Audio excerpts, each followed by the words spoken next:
Welcome to Navigating Texas Workforce Commission for Musicians, an interactive panel discussion.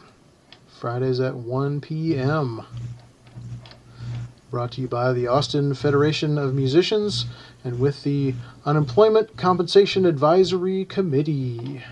The Unemployment Compensation Advisory Committee are members of the Austin Federation of Musicians, Local 433 of the American Federation of Musicians, aka the Musicians Union.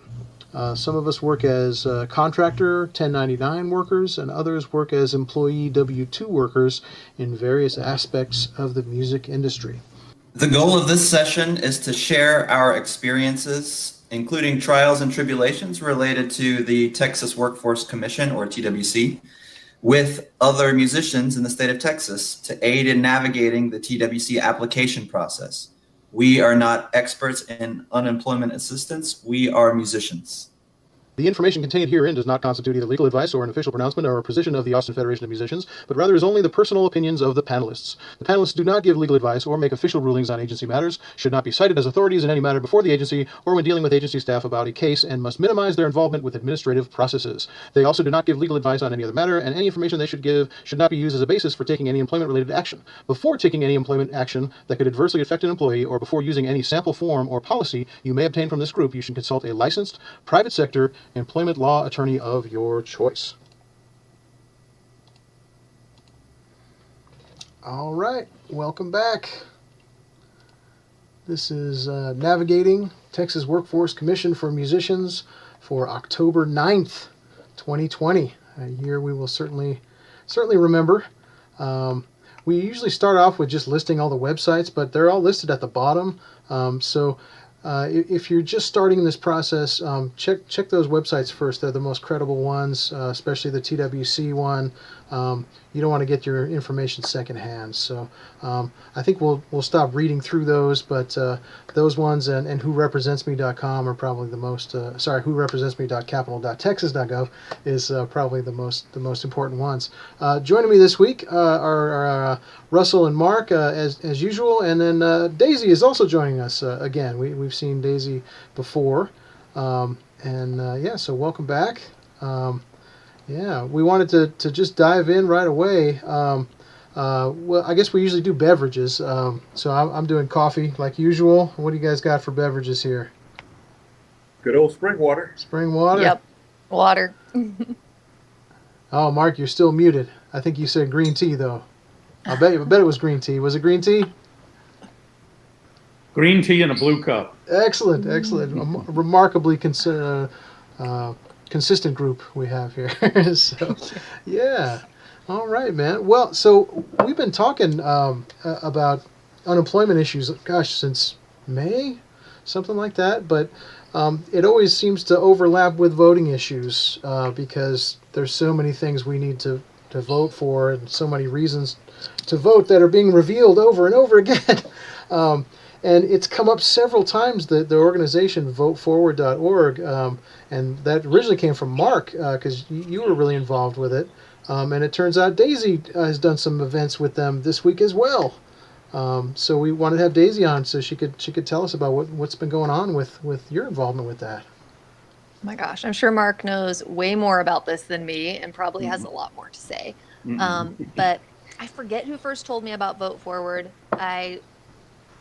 So basically what I've done through them is you write letters to voters that are kind of undecided voters, or people who traditionally, like, maybe they voted but they don't vote like regularly. It's like a very, I forget what the term is, but not dedicated voters. And you just send them letters saying like, hey, this is why I vote, and we have an election coming up. And so that's what this party was that I played. It was a letter writing party. So super cool. Senator, I believe he's a senator, Roland Gutierrez. I'm so bad at knowing all of these things. He was on the call and he spoke for a while, and he's awesome. He's running for Senate, representing, I guess, San Antonio out to West Texas. So it was super cool to hear his perspective. I had sworn that I would not play my song about cannabis because, they always say don't play that at official things. But he mentioned it. He talked before me. He's like, I'm pro legalization. And I was like, whoa. maybe I should play this song. And everyone on the call was like, play the song. So that was unexpected, but I believe I brought some levity to some people as they wrote letters. And then I wrote my 20 letters after the call. So got them just done. 20 letters. That's awesome. I know. Yeah. You That kind of is like awesome. write out your script and then you just kind of fill it in. Mhm. They give you these forms that say the person's name and a little intro message and I vote because, and then you write why you vote. And then it kind of, ties it in with like more info, go here, kind of sign off.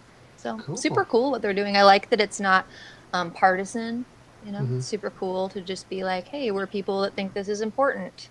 And I guess if I wanted to, I could have said like, part of the reason why I vote is because of X, Y, and Z issue. You could like name an issue without getting into it, but you're not supposed to say anything about candidates, which honestly I think is good for something like that.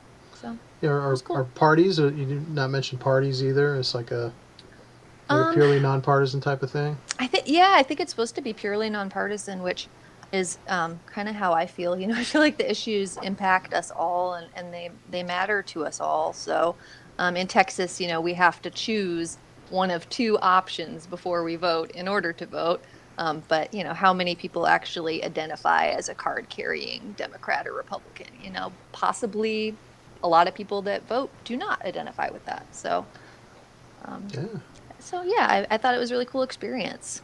Yeah, I mean, conceptually, the voting issue should not be a partisan issue. I mean, it should. Right. It's kind of amazing that we even have to qualify that these days, but you kind of do. Yeah, it's become this us against them kind of sports spectator kind of thing that, I hope we move away from that eventually. I hope so.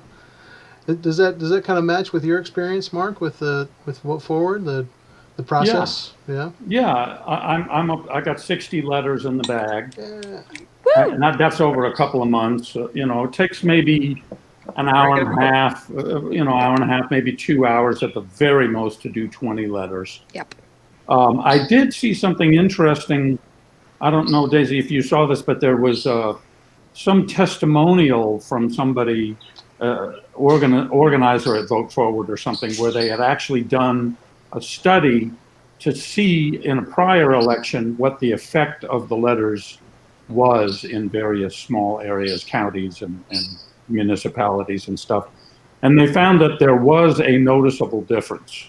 Wow. Yeah, it was like Not exactly. 2.5% or something. Yeah, I'm not sure how increase. they measured it or how they determined that, but it was, if you write 100 letters and you persuade 2 or 3 people to go to the polls, that's not a bad result for your effort, to my mind, anyway. Yep, Not at all. totally.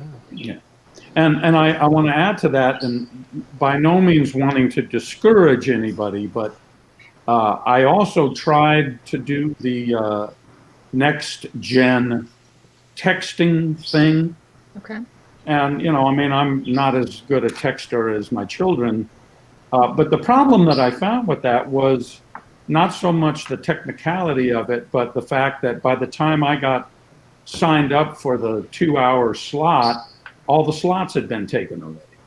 And that happened to me for like 2 or 3 days in a row. And I finally kind of just gave up because I didn't want to give up my whole afternoon for something that wasn't going to happen, that didn't happen. Yep. So again, I'm not trying to discourage anybody, but maybe people who are a little bit more text savvy than I might want to try that outlet, for activity or activism or whatever. I tell you, Mark, what I've done with that, I get texts from politicians a lot.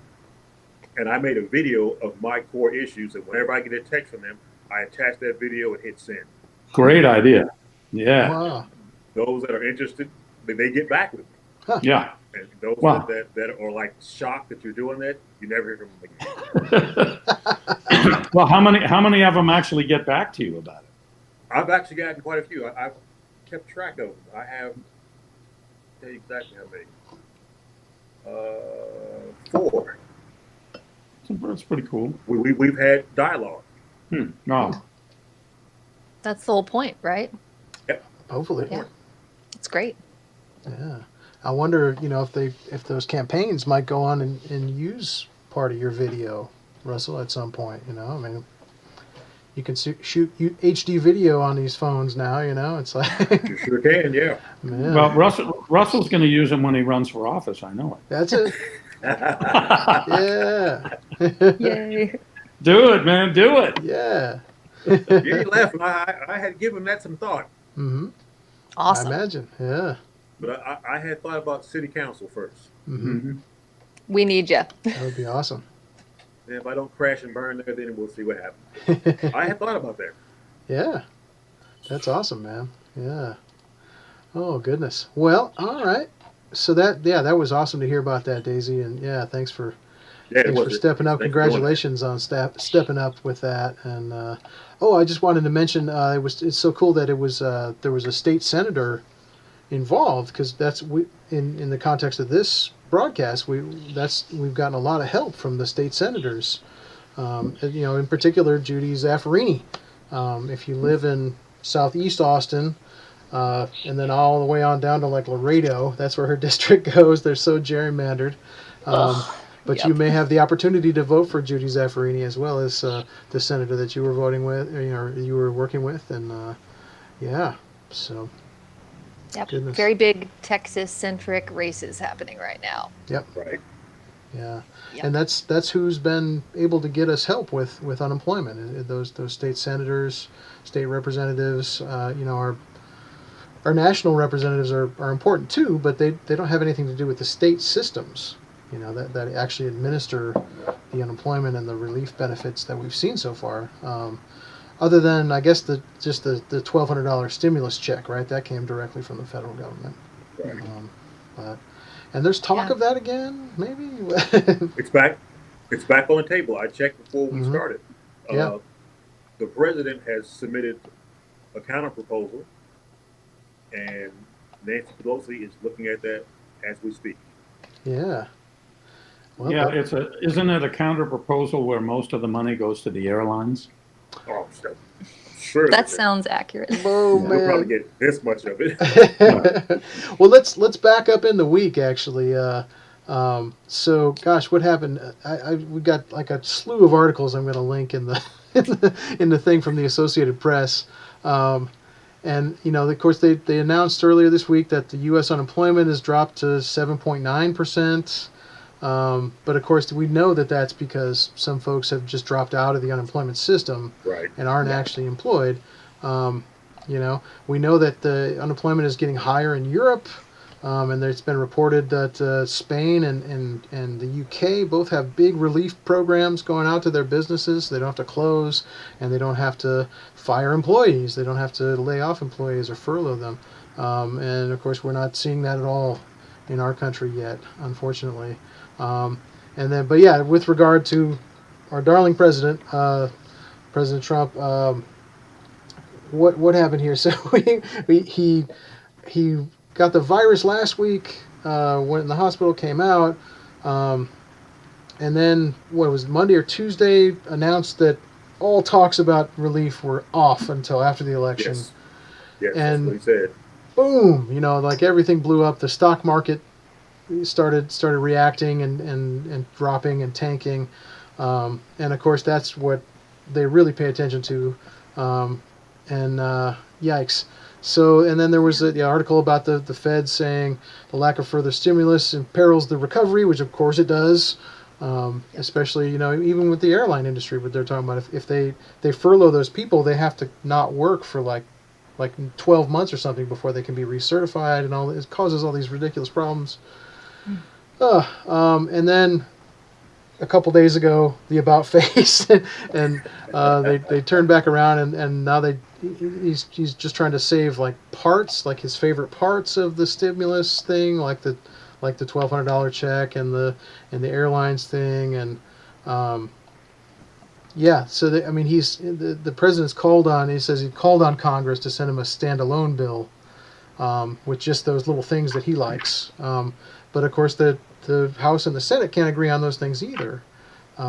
So I don't know. Yeah, it's been a week with all that stuff. I mean, what are you all hearing about that, or what are y'all hearing from musicians about that?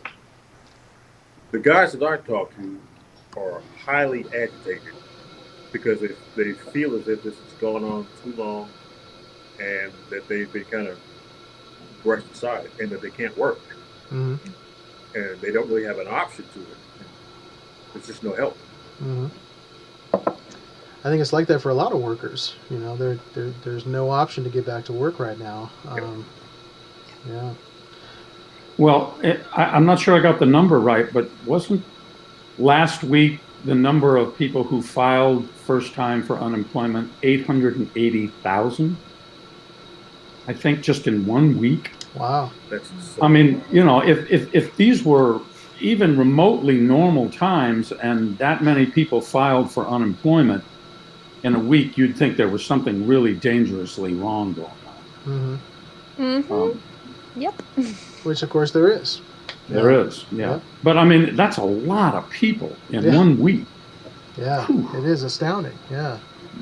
You got to wonder how many of those people have been like living off of savings or something, and now they're like, "Oh, I Right. don't have that anymore, and I still can't get work." Mhm. Yeah. Well, Like a lot they of people hoped it would be better by now. a lot of people in our business didn't know. Like a lot of people are just finding out that they can get help because we never qualified before. You know, at least those of us who are Yeah. freelancers. You know, we never qualified for help this way before. You know, Yep.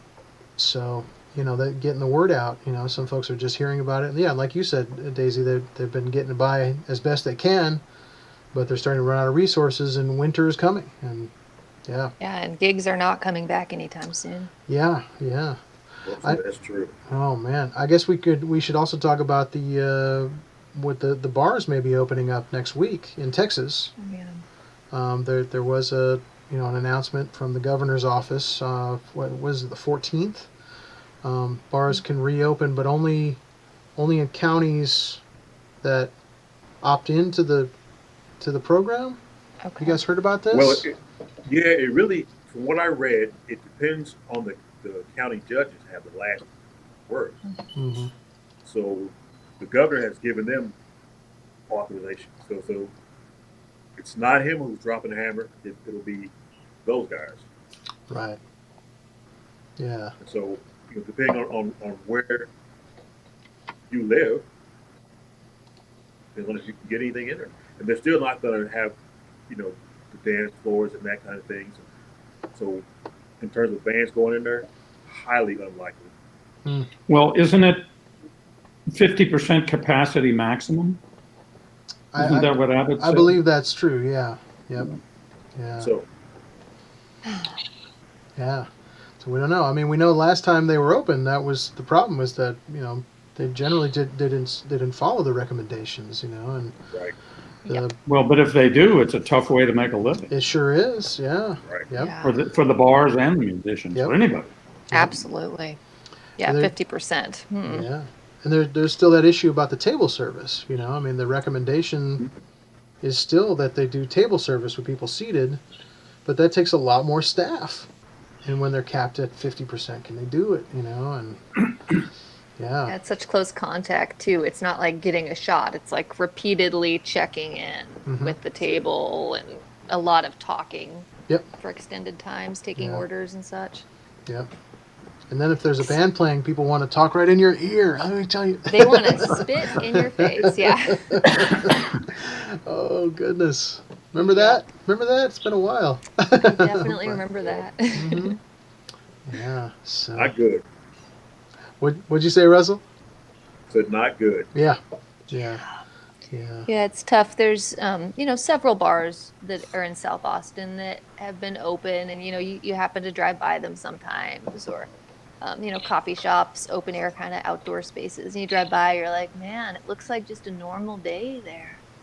Yeah. Looks like just like everyone's crammed into their little tables, no masks, talking. You're like, oh my God. Or they're wearing masks, but you're like, doesn't really look like social distancing is happening. So it makes me nervous that that's happening so soon, October 14th, because guess what's 3 weeks after that? Election week. Oh yeah. Guess when our spike's going to be? No. Yeah, Possibly you're right. election week. Yeah. So that sounds like another voter, repression tactic, possibly. Oh wow. Oh, that's the 4D chess move, isn't it? Oh yeah. I mean, I would be surprised at nothing based on what I've seen. Yeah. Wow. I hadn't even considered that. Yeah. Not Wow. great timing. No. Wow. Yeah, Man. let's just all pray to whatever we pray to, you know? Mm-hmm. Absolutely. Yeah. I'm a Man. devout musician. Yeah. Pray to music. Practicing. Various Practicing things. even. I mean, mostly, Yeah. right? Hopefully. Yeah, hopefully. Yeah. Oh my goodness. Yeah. Well, let's see. There's a bit of other music news. Not all great, but just a few hours ago, the Broadway shutdown was officially extended to next summer. They were talking Wow. about trying to reopen in the spring, but now they're saying yeah it's going to be at least till June 2021. And of course that's unfortunate for shows and theaters in New York City. Um, but a lot of folks don't know that also affects the official touring off Broadway shows that Right. come through, and that's some of our musicians are employed that way here in Austin. Then when they come through, so that affects those. So there are some shows coming through, but they're non-union shows, which means they won't hire anybody locally. That's always what that means. So the ones that do hire locally are the ones that aren't coming, unfortunately, because of that shutdown. It has to do with that. So it's a blow to us as well here in Austin, which is is very unfortunate because that's good work when you can get it. So yep, yeah. So that's we'll have a link in the show notes about that as well. But the Broadway League and the musicians, of course, are all the Broadway League is the employers there. Of course are supporting the Save Our Stages Act, which that was Klobuchar and Cornyn senators did that. You know, Cornyn's one of our senators here in Texas. But that has also that the entirety of that bill has been incorporated into the new version of the HEROES Act that the House has already passed and is also Right. just sitting on the Senate, in the National Senate's desk, just like all the other stuff. So it's kind of the same thing. If we could pass that HEROES Act, it would be great. And it has all that relief that in different ways, but it's still sitting there, unfortunately. But that the Save Our Stages Act is kind of like just the stuff for. It has stuff for arts organizations, big venues, small venues, independent venues. But the organization behind that, there's a Save Our Stages organization, and they've sort of pivoted away from lobbying for that act a little bit, and now they're doing like a live show I think next week at different venues around the country, some kind of live stream show to raise funds for independent venues, which is cool. Yeah, we want them to be around. There was big news in the city this week about independent venues, of course. Or was that last week? You guys know about that? The Saves thing with the city of Austin. It was last week, I I think. feel like I read something about it. Can you summarize? Yeah, yeah. It's a independent venue preservation fund, music venue preservation fund that they've started at the city level, and I think it's like $5 million for venues and $5 million for restaurants and venues, and another $5 million that has more to do with healthcare. And yeah, so it's there. I mean, some folks are saying that it's not enough. The mayor said, well, we can add more to it later if it's not enough. We'll see. But a bunch of our brothers and sisters who are Grammy Award winners and nominees, a bunch of mostly union members, signed an open letter to the mayor. I think that was yesterday, and there's an article in the paper about it today, just kind of asking for more support there, so the venues don't have to close. So, yeah, it's always kind of an awkward thing with labor because those are employers, but of course we want those venues to survive. We want a place to work. So, Right. yeah. So, yeah, but that was cool. And yeah, a lot of our our big union members were in there, like Willie Nelson and Marsha Ball and all those folks. And yeah, I know Mark, you've worked with some of those folks as well, and so it's anything we can do to get us through this, get our industry through this would be a good thing. Yeah. So. Was that article in the Statesman, like the open letter? Yes, yeah, I believe they printed the whole thing yesterday, I think. Yeah. Okay. I'll Yep. see if I can find it. Yeah, I'll put it in the show notes too. Oh, great. Yeah, I think I can. I'm Thanks. sure I can see it because I found it earlier. Yeah. So yeah, gosh, there's also a little bit of union news as well. The Respect Us campaign did a march in New York City. Tuesday, I think it was Tuesday, and that's the campaign with the live TV bands.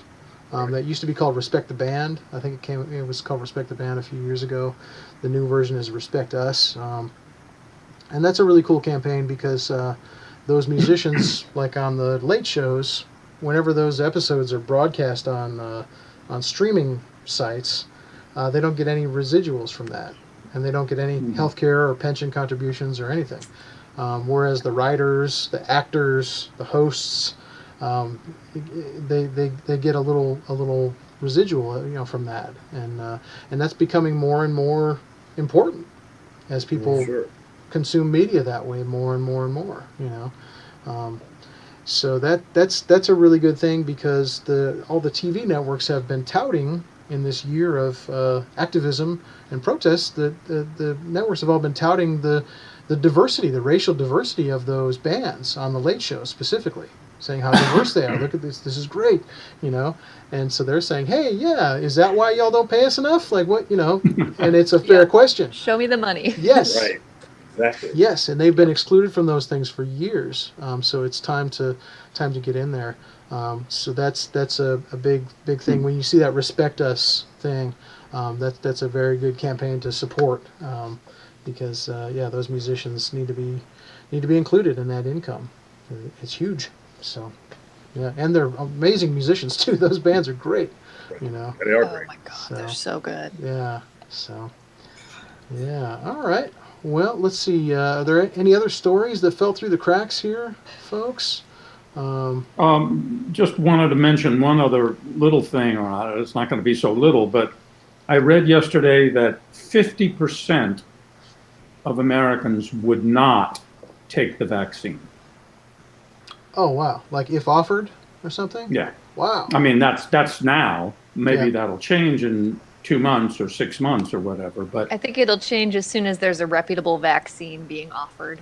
yeah, I hope you're right. hope But so. I mean, at some point, that percentage is pretty critical because I don't know what the percentage is scientifically, but, for example, if only 40% or 50% or 60% of the people take the vaccine, it basically renders the vaccine useless Yeah. in society, because if that many people are not taking it, then they're susceptible to contagion or infection. So Yeah. it's a pretty critical issue, and I think it's going to become a critical issue in the next 2 or 3 months. Yeah. Yeah. It seems that way. Let's hope that we get lots of amazing folks in next year to help us, help lead us in inspiring some Oh my I goodness. believe it's possible. Yeah, it has to be, and but it's going to have to be an education effort as Yeah. well. Right. And 100%. we need to have Yeah. people in office that respect education and are interested Yes, in and- education. And help Oh, good. share that information. They Yes. respect Yeah. the science. Yeah. You see that the current, and this is, I hope they all get well, but you can see how in the administration, how it's spread like wildfire. Mm-hmm. It's very obvious. And, we know the genesis. So, it just takes one. What if you don't know who got it? Yeah. And it's really important for us to keep talking about this, because for us, this is an employment issue. Our employment's not going to come Absolutely. back until until the immunity is enough to where people feel like coming out and having a good time at our live performances. You know, that's going to be the end of it for us. Is not going to be until way after everybody else has been back to work for a long time, and is comfortable spending their recreation time out with each other, not just their work time. You know, and Yeah. Like there's so many different strategies that can help, like, universal testing and contact tracing and all of that, which the White House had at their disposal and mismanaged and still had an outbreak. So Right. it really does take everybody being on the same page to help get this taken care of and get us back in our jobs. Yeah. Absolutely. Yeah, I'm glad you brought that up, Mark. Yeah, because that's going to be big news coming Yeah. up. As soon as we start trying to administer this vaccine, yeah, it's going to take a lot. And I've heard medical officials talking about that already. Like there needs to be funding, not just for the vaccine and the distribution, but also for a massive educational effort. And it has to be localized. The local agencies will have to be doing it because it has to be relevant to people where they live. And yeah, it's Well, gonna be poor interesting. people are going to have to take it just like rich people. Yeah, Yeah. yeah. Everybody. That's why it's got to be Yep. free. And I'm not sure if we even have agreement on that in the federal government Mm. right now. It's Yeah. got to be free. Yeah. So. Yep. Oh my goodness. I do have a couple of things that we posted on our local 433 musicians unemployment sharing page in the last week. There's an article that our brothers and sisters at the Texas AFL-CIO put out, kind of about the contractors that have been hired by the Texas Workforce Commission to man the phones in particular, and how they don't seem to be that capable of solving problems. So it's not actually helping the situation. It's just getting the phones answered, but people aren't really getting help that way. So that's a big problem. And then just today? Well, maybe last night, the TWC posted an article about this thing called Lunchtime Live that they're doing. That's kind of like what we're doing here. It's like an informational podcast, except for it's for the employers. It's for the Texas Conference for Employers, Lunchtime Live, 90-minute session on employment law for employers. So Oh my Lord. I don't know. Wow. I don't know. So what are they talking about on that? I feel like we need to tune into that just to see what are you guys talking about? We definitely should tune into that. And it's it even listed a couple of topics. It listed 4 topics. Oh no, that's not it. That's the registration. Where is it here? Oh yeah, maintaining a safe workplace. Well, that's good. But then payroll tax 101. So I'm assuming that's how to take advantage of that payroll tax deferment thing or something, which, as we know, that weakens Social Security and everything else. And then it has one of the topics is unemployment claims for employers. They're not making unemployment claims; they're processing our unemployment claims, and then unemployment taxes, which, of course, the people often call unemployment a tax, but it isn't really. It's unemployment insurance that they're required to pay, so they call it a tax, but it's not really a tax. And so that's, I think that's a little bit. It seems a little outrageous to me, but what do you guys think about that? Well, it seems more than a little outrageous. Man, The word comes to mind: preposterous. Why are we doing this? yeah, I don't know. Lunchtime Live, man. That's what they're calling it. So. And it's always going to be for employers, or just this one that's coming up is for employers? Oh gosh, what does it say here? Attend our next virtual 90-minute employment law session on October 15th at 11:30 a.m. So it is and there's a registration form. So it looks like they're like one-off events, I guess. Okay. Well, maybe they'll do one for people like us. Maybe, yeah. I don't know. They do still do the their what do you call them? The press conferences. I think they do them 3 days a week, Monday, Wednesday, Friday, on Facebook. And you can't ask a question on those, but you can ask a journalist to ask a question for you, because they just take questions from journalists because it's a press conference. But if you Okay. look at that session on Facebook, there's a comment section, and the comments are just flying by, and they're not they're not very civil, honestly, and they're a lot of folks are trying to get help that way, and it isn't really a way to get help, but they're expressing their opinions, and a lot of folks They're are desperate. really upset. Yeah. Yeah, I Yeah. get that. Yeah, of course. Yeah, so do we. Yeah, and so, yeah. So Yikes. I hate to end on a down note like that. You guys have anything else in the local or national news that we should mention? I feel like this was this week, but maybe it was last week. It was like a Monday that a bunch of musicians met up at City Hall. Did any of y'all go to that? Hmm. I don't know. Mm-hmm. I'm not I, on social media right now, so I I heard that. God bless you. Yeah.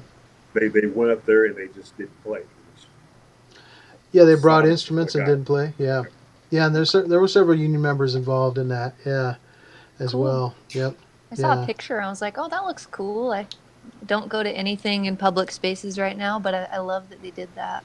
Yeah, yeah, that's a big commitment, to do that, and that was part of the getting that saves resolution passed at the city level. That was before that passed, so that was I think it was last Wednesday or Thursday, Okay. when that went down. Yeah, yep, and Yeah, so there's super several cool. folks, involved with that. Yeah, so that Applause. yeah, that's part of getting that thing passed, and hopefully that will begin.